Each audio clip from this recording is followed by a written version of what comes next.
everybody! So welcome to the 5th vlog of the new Muppet Show of the episode Walk the Swine, which of course is a pun off of Walk the Line, the Johnny Cash song / Johnny Cash movie. Anyway, so as you can see, I'm not by myself today. I'm actually with my friend Jeremy. Hey guys! Hey, this is Jeremy. We just watched the episode with his family. For once, I actually didn't watch an episode by myself, so I invited him to come talk with me about the episode. She's not a loner. I know! And I actually had my hair done this time. It's not up like it usually is. So, Jeremy, welcome to Adorkable Rachel YouTube channel. Thank you. Yes. Now, guess first, what was your overall first thoughts of the episode that we just watched? I thought it was perfect. Yeah? Just from start to finish. It was a pretty good episode. I thought the writing was just really strong all the way through. Mm-hmm. The jokes were on point the whole time, and I thought that pretty much everyone stayed in character, like, for who they are. Yeah, no, I totally agree. No, I love this episode. I think it was a good step up from the last episode. We were talking about this earlier, how 2 weeks ago, I thought the episode, I didn't really like the ending, and I think you kind of agreed with me, where we're like, we don't really like that Miss Piggy was manipulated into not hanging out with everybody, but this time, I'm just gonna say it straight up, I love that we got to see a more vulnerable side to her. Yeah. Yeah? Yeah, absolutely. So I love that we finally got to see like a more real and honest moment, and Kermit and Miss Piggy like actually had a mature conversation with each other finally again since like the first episode. I did like that. So there were, I'm trying to remember. So there's 3 stories in this one. There was, of course, Miss Piggy's story with Reese Witherspoon, and then there was also Fozzie and his girlfriend's story. And then there was also the tiny little side story that was kind of like filler, but it was still pretty funny story. With Rizzo. With Rizzo and Scooter. So first of all, I loved the story with Miss Piggy and Reese Witherspoon, where it turns out she has a grudge against her because apparently Reese Witherspoon, I guess, won the role in Walk the Line, and then she ended up winning an Oscar for it. Yep. Yeah, I was wondering about that because they were saying in the previews like, oh, she's got a grudge against her, and you're always like, why is that? And like, it kind of makes sense actually because Miss Piggy's kind of selfish. Yeah. Yeah, I did like that a lot. Reese Witherspoon was really funny. She was hilarious. Yeah, she was really, really funny. She had some good expressions, and you could definitely feel that there was like tension going on between them. Oh yeah. And, let's see, I'm trying to remember. So what was your, before we go into the other stories, what was your overall favorite joke so far in this episode? Did you have one that like really stood out with you? Oh man, I'm trying to remember. Kermit made one at like the beginning of the episode that was just so good, and I'm trying to remember exactly what it was. Was it about his cousin getting flown off by a hawk? Yes! Yes! That was so funny. Oh my god. It just kind of came out of nowhere, but it was like, oh, poor Kermit's cousin. Yeah, it was, it was at the end of the story about his cousin where he said that simultaneously proved my point and ruined our camping trip. Yes, that's right. So that's right. Oh my god. Oh, that was like so tragic at the same time. So funny. So funny. I know. And now I kind of like that too because now it's like, okay, now we know why Kermit's like always on edge, basically. Yes. It was because of death. Family death. I know. Things. Like, oh my god. That was so funny. It was interesting actually how we didn't really focus on Kermit in this episode. I loved it. Yeah. Yeah, because like I love getting to know everyone else, and we got to see a lot of the side characters, especially Fozzie's group of friends. Mm-hmm. I love that we got to see his girlfriend again. Yes, I love her. Yeah, she's Ricky Lindholm. She is so adorable. You know where she's from, right? No. Oh, she's in a part of a singing comedy group called Hal & Oates, I think. Oh, no, I'm sorry, Garfunkel and Oates. Excuse me, wrong group. Okay, I was gonna say Hal & Oates. That doesn't sound like. No, Garfunkel and Oates is like, it's her and another girl. Okay. And I talked about this in the first vlog, that I think she's a great match for Fozzie because even though she's not playing herself, she still kind of comes from like a comedic background, so she can take it and run with it. Exactly, she can just kind of take it and run with it. So that was the next story. I thought that was super adorable and super relatable where Fozzie is using like their personal life in his comedy routine, and of course she's not happy about it. And that's such a comedian thing to do too. Like, it is. I've like watched so many comedians where I'm just like, are like their children or wives aware that they're talking about this? Because I don't know, me personally, if that were ever to happen, I don't know. I guess it would depend on the subject matter, but I guess if he talked to you about it first. Yeah, exactly. If he all of a sudden just like talked about my personal life without telling me, I would be super pissed. Yeah, the guy that comes to mind right now is Jeff Dunham. Yes, Jeff Dunham when he talks about his daughter. Yeah, and his wife and now ex-wife. Yeah.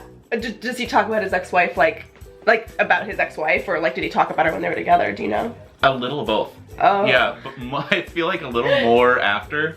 When they were together, he kept talking about how she would like.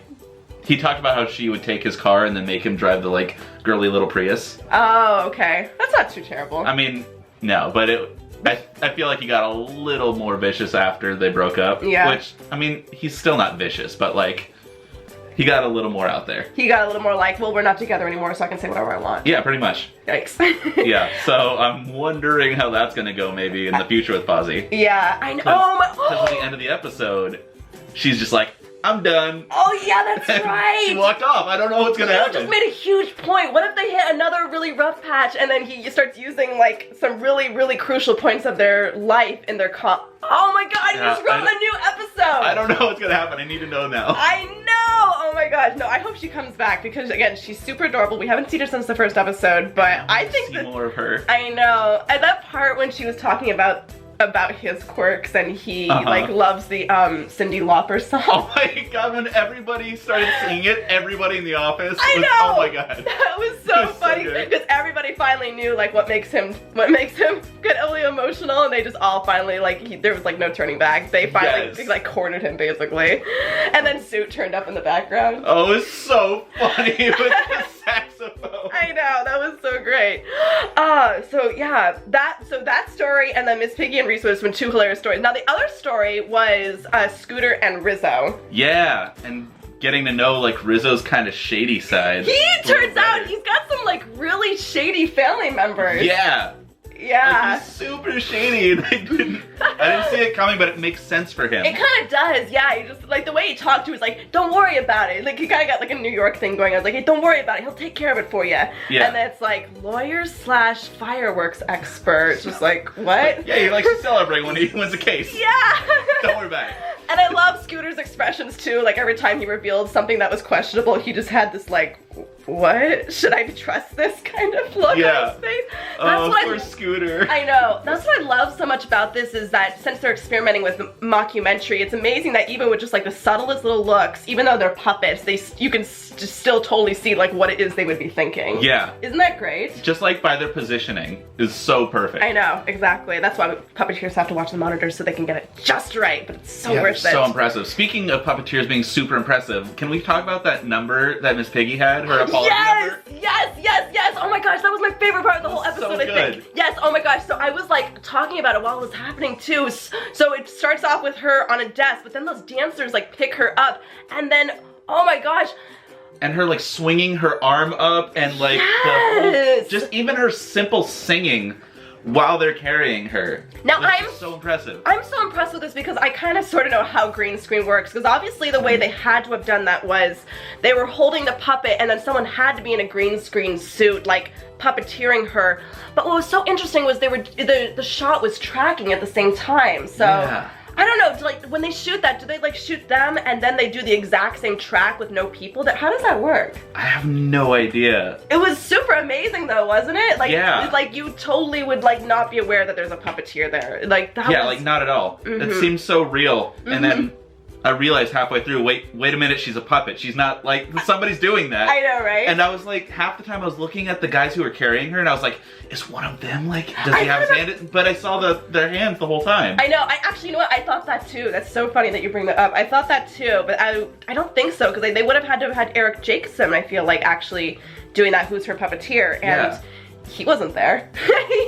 He wasn't in the dance. Because you would know. Yeah, exactly. I would know. I know everybody who puppeteers everybody on that show, because I'm that much of a nerd. And anyway, but yeah, that was a super impressive part. What I loved about that, we were saying earlier, is that I love that we got to see a vulnerable side of Piggy, and I loved that in a way she finally like owned up to something. Yeah. You know, like it's in her own like I'm gonna go overboard way, but she totally did. But she did, like, yeah, she and Kermit had a nice vulnerable moment, and Kermit got to actually see her like say, look, I need to take responsibility and just apologize. Like that was like, when I saw that, I was just like, that's so mature and different. I was captivated. I know, like that conversation was so good, guys. I know, no, it was really good. I was so impressed by that. I was like, yes, that's what I'm looking for in this show, is just moments where they're growing and where they just go slightly out of character, but in a good way. You know what I mean? And I mean, it totally came back in the end, and you could see that she was totally planning this. Yes. To like just be like, oh, I'm going to apologize. Which she did technically, but she was like, but I'm gonna win over on this apology, basically. Yeah, in the way that only she can. Exactly. Yeah, that was a super impressive musical number. And I've said this before too, what I'm loving about the fact that they're bringing musical numbers into this in their own kind of unique way. Yeah. Something like this, because it's nice that they're kind of doing that, because they used to do things like that on the Muppet Show, you know, where they had musical numbers, and I love seeing the Muppets have musical numbers, and it's hard to do that with a mockumentary kind of series. But they're managing it. But they are managing it. They did the karaoke, and now they're doing this, and it's the thing with Josh Groban, and I know because we saw a preview of it, that she's going to do something with Kristen Chenoweth next week, which I'm super excited about. So excited. Yeah, I love her. I know. Oh, you're good. You're excited about Kristen Chenoweth? I love Kristen Chenoweth. Good. She's so cool, and she's so funny. I know she is. She's hilarious, and she's insanely talented. I know. I saw her at the Hollywood Bowl a couple of years ago. Oh my god, I'm so jealous. I remember that happening, and I was so upset I missed it. Yeah, it was a really good concert. She's so amazing. Oh man, I've heard that one song from that solo album she did with the opera singer, the apartment thing. I don't know what you're talking about. No? I'm sure I have it on my iTunes somewhere, because I own like everything she's ever sung. Oh my god, it's that thing where she's got the like noisy neighbors. Oh, I think I know what you're talking like, about. There's the opera singer, and then the like jazz singer, and she does all the different musical styles. Yeah, I need to go back and listen to that now. It's so good. Yeah, I'm so excited to have her. And she's gonna sing opera with Piggy, so. Oh, she's so good. I'm so excited. I love Kristen Chenoweth so much. I know, me too. I'm so excited to see that. So anyway, back to this episode. Yeah. I'm trying to think if there's anything else specific to talk about, because this was a great episode. Like, last week was like all the episodes so far have been really good, but like last week I was kind of like disappointed by the ending, but this one like totally like made up for it feels like, because again, like you said, the jokes were on point, all the really nice surprises, really good stories, and the most important thing to me is that everybody stayed in character. Yes. So fully, and there was development. Yes, and there was development. That's what I love about the series, and that's what I'm looking for the most in the series, is development, and the characters are having really clear developments. I feel like since we're now on like the 5th episode, maybe now finally we're starting to see more development, because we're like seeing like as the characters are ever so slowly growing throughout every episode. Do you agree? Yeah, because at first they were kind of getting into it and being like, how can we make these guys more adult? Yeah. Now that they've got that down, they're kind of like, well, now can they go from here? Because now they've developed into adults. Now that they're adults, where can we go? And so now they're having those honest conversations that really delve into their deeper selves. Very true. I love it. Good point. Good job, Jeremy. Good job. You're so good at this. Learn from the best. Good. Oh, thank you. Well, good. Is there anything else you want to add? So obviously you're liking this show so far. I love it. Good. Me too. Obviously. Yeah, we watch every single week. Good. And who knows, if I come back over and watch more with you guys, then you'll just have to do more vlogs with me. You guys need to let me know. Let me know if you like Jeremy, and if you do, then we'll force ourselves to get together and do more of these. So I want to bring in more friends. If you like Jeremy, please comment and let us know. But other than that, I think that kind of sums up the episode. It was just great, basically. Is there anything else you want to add before we go? I think I'm good. Okay, cool. Well, everyone, thank you so much for watching this episode vlog, and I'll see you next week for the next episode. I'm so excited about this one. I can't say specifically why, but if you guys follow me, you might know why. But I'll tell you next week why this one is like super exciting for me, for a reason I can't tell you. But anyway, thank you for watching, and everybody say goodbye to Jeremy. Bye, Jeremy. Bye, guys. Bye, guys. We'll see you next week for the next vlog. Thank you so much. Mwah. Love you, and subscribe to the channel, and talk to you soon. Bye. Bye.